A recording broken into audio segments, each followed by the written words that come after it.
Tanpa ada lelang. Porsinya harus jelas tanpa ada lelang. 5 triliun untuk Kadin, 3 triliun untuk Kadin tanpa ada lelang.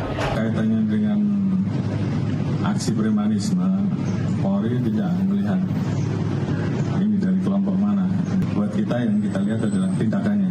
Kalau itu meresahkan masyarakat, kita tidak tegas. Tidak tegas.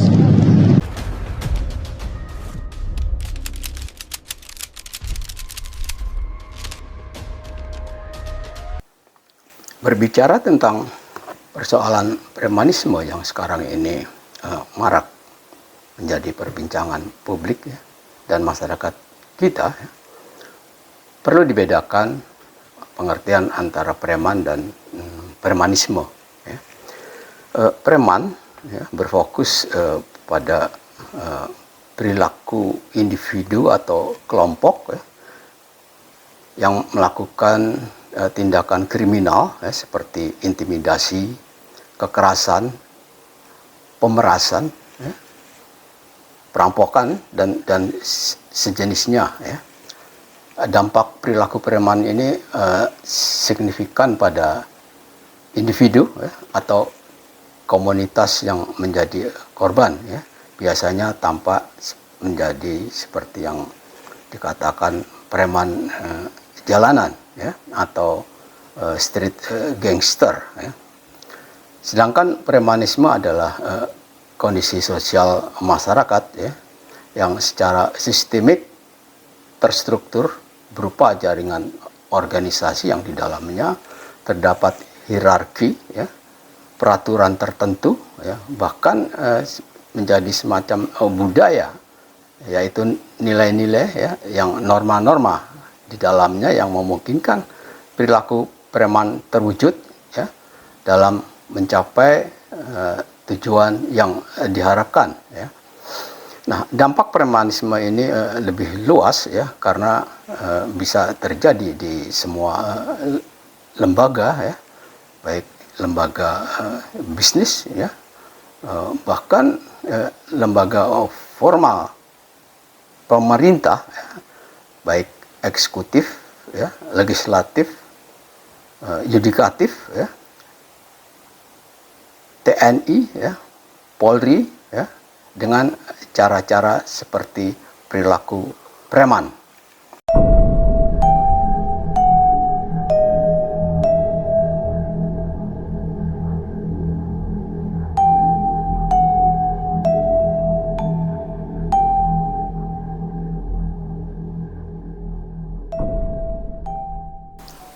Pada masa pemerintahan Orde Baru, ya, ada suatu operasi ya, untuk pemberantasan preman ya, yang disebut sebagai Petrus ya, atau penembakan misterius. Ya. Operasi ini disetujui oleh sejumlah petinggi militer ya, atau ABRI ya, bahkan Presiden Soeharto mengatakan itu sebagai efek kejut ya, kepada para preman.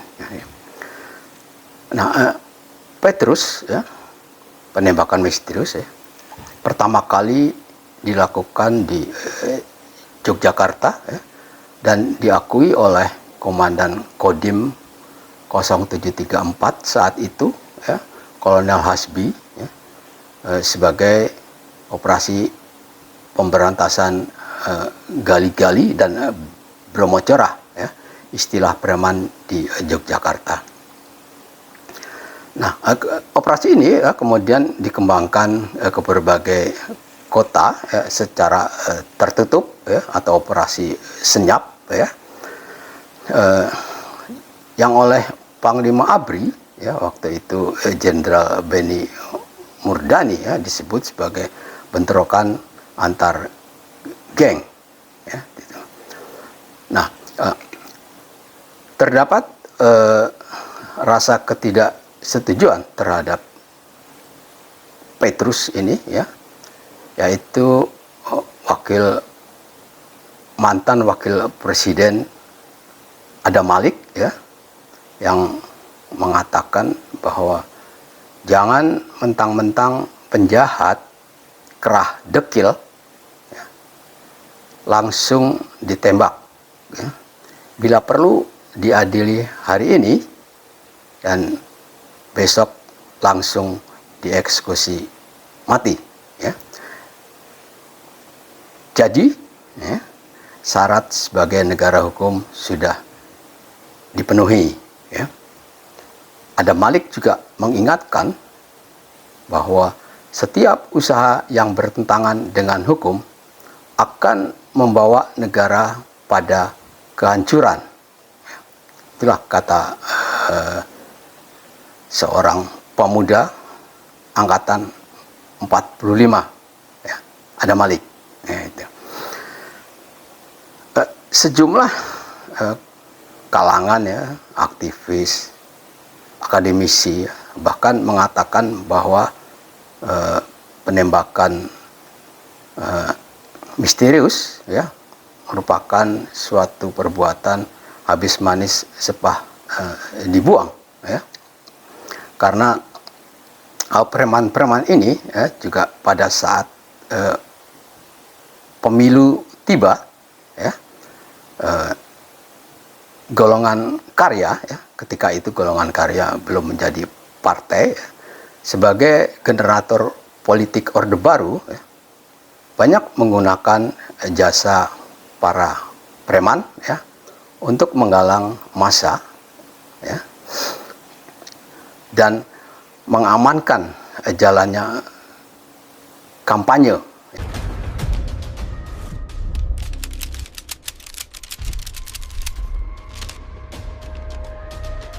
Sekarang ini premanisme kembali dirasakan sangat meresahkan masyarakat, terutama diwarnai dengan terjadinya sejumlah tindakan oleh pelaku yang diduga anggota GRIB, ya, atau Gerakan Rakyat Indonesia Bersatu, pimpinan Hercules, ya. Mantan preman yang pernah beberapa kali menjadi penghuni penjara atau lapas. Ya. Menarik, ya, bahwa gejala premanisme, ya, sudah lama menjadi perhatian dan pengamatan seorang akademisi, ya, dari Universitas Murdoch di Australia, ya, yang bernama Ian Wilson. Ya. Dia melakukan pengamatan dan sejumlah wawancara dengan berbagai tokoh-tokoh, ya, seperti Hercules, ya, Habib Rizik, ya, ketua FPI, ya, Haji Lulung, ya, dan ketua FBR, kalau tidak salah bernama Fadoli, ya. Ini. Wilson, ya, dari hasil pengamatannya dan penelitiannya itu, ya, dituangkan dalam bukunya yang berjudul The Politics of Protection Record in Post-New Order Indonesia, Coercive Capital Authority and Street Politics, ya, diterbitkan antara lain pada tahun 2015. Ya. Buku ini juga dituangkan dalam bahasa Indonesia dengan judul Politik Jatah Preman. Wilson berucap, ya, bahwa premanisme dan kekerasan, ya, digunakan, ya, alat untuk mencapai tujuan politik di Indonesia, terutama pasca jatuhnya Orde Baru. Ya. Gambaran Hercules sebagai contoh maklar kekerasan, ya, yang muncul karena kekosongan otoritas formal dan bagaimana ia menggunakan modal koersif untuk membentuk otoritas tanpa legitimasi formal, ya. bagaimana mereka dibutuhkan ya, untuk mengontrol dan menekan upaya-upaya untuk mendefinisikan kembali hak-hak kepemilikan. Ya, itu. Pada tahun 1980, Hercules dibawa ke Jakarta ya, sebagai bagian dari kampanye publisitas ya, atas kesan negatif ya, Indonesia atas pendudukan di Timur Timur dan langkah strategis Prabowo untuk merangkul masyarakat Timur Timur. Ya. Kampanye ini didanai oleh Tutut Rukmana, ya, putri sulung Presiden Soeharto, dan Yayasan Tiara miliknya. Ya. Dan kampanye ini diperluas menjadi pembentukan milisi pro pemerintah Indonesia tentunya. Nah, Hercules mengembangkan hubungan erat dengan Prabowo ya, sejak itu ya, apalagi ketika Prabowo menjadi Panglima Lintas Udara 328 Kostrad di tim-tim ya, pada tahun 1988 sampai 1989 ya. Hercules karena ikut di dalam pertempuran ya, dia menyatakan bahwa dia sangat berhutang budi kepada Prabowo ya. Dan sejak itu dia mengatakan ya bahwa Prabowo adalah orang yang bisa memukul saya tanpa saya balas. Ya. Itu ucap Hercules yang dikutip oleh Wilson. Ya. Hercules juga sangat loyalis kepada Prabowo dan sangat mendukung ketika beberapa kali Prabowo mencalonkan diri menjadi presiden. Ya. Dan kedekatan dengan Prabowo ya, dirasakan ya, mengapa GRIP itu menjadi berkembang, karena mereka tahu sejarah dekat Hercules dan Prabowo yang kini menjadi presiden ya. Nah, barangkali ya hal-hal inilah yang menyebabkan rasa Hercules menjadi sangat mempunyai kuasa karena kedekatannya dengan masa lalu dengan Prabowo ya, sebagaimana tergambar dalam ucapan-ucapannya ya, yang semacam melecehkan ya kepada mantan jenderal ya, seperti Pak Sutioso ya, mantan gubernur DKI ya, lalu juga Jenderal Gatot Nurmantio ya, juga kepada Deddy Mulyadi ya, Gubernur Jawa Barat, yang mengatakan dia akan membentuk Satgas Anti Premanisme ya. Terhadap rencana Deddy Mulyadi ini ya, Hercules mengancam ya, bahwa dia sanggup mengerahkan 5.000 orang untuk mengepung gedung sate. Tangerang Selatan. Diketahui gangguan keamanan dan ketertiban masyarakat ini ditimbulkan dari sebanyak 66 pelaku premanisme diamankan Polres Serang selama operasi pekat yang dimulai sejak 1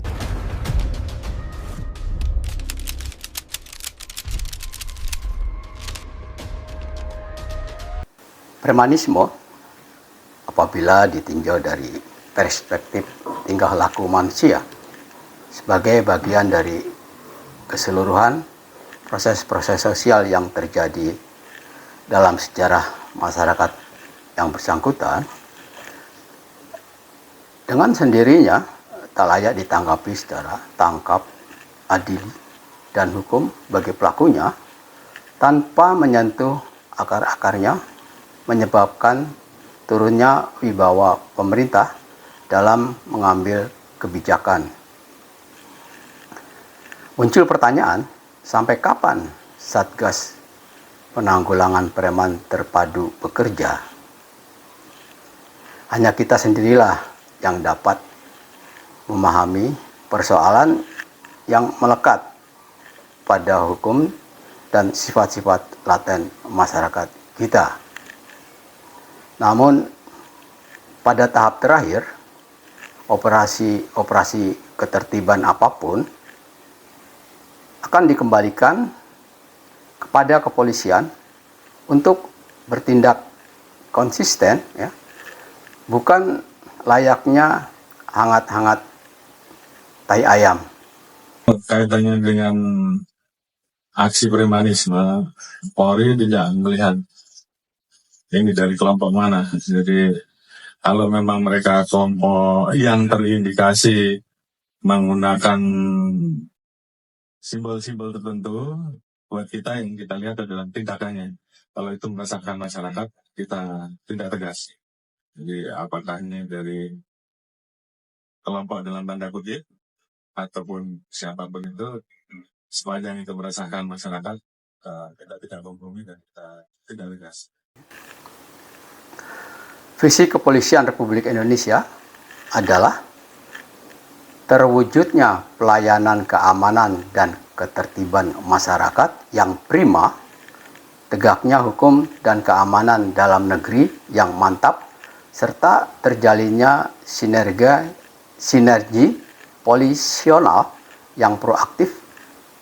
Sedangkan visinya antara lain memberikan perlindungan, pengayoman dan pelayanan yang mudah, responsif, dan tidak diskriminatif, menegakkan secara profesional, transparan, dan akuntabel untuk menjamin kepastian hukum dan rasa keadilan. Publik ingin reformasi Polri membawa perubahan baik dalam cara berpikir atau mindset maupun cara bekerja kultural set polisi dalam menjalankan tugas dan tanggung jawabnya sebagai penegak hukum. Warga masyarakat rata-rata mempunyai pengharapan bahwa polisi senantiasa siap pakai untuk melindungi masyarakat terhadap aneka macam masalah dan gangguan yang dihadapi tanpa memikirkan apakah polisi tersebut baru saja menamatkan pendidikan kepolisian atau merupakan polisi yang sudah berpengalaman.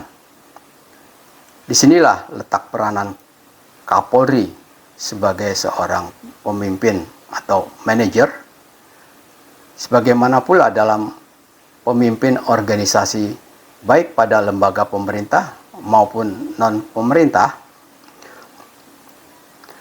pada hakikatnya sama, yaitu menciptakan kondisi lingkungan kerja yang bisa menjamin keberhasilan pencapaian efektivitas tujuan lembaga yang dipimpinnya. Hal ini lebih-lebih berlaku bagi lembaga kepolisian yang harus memberi contoh dalam penegakan hukum, menangani kriminalitas, dan korupsi. Salam.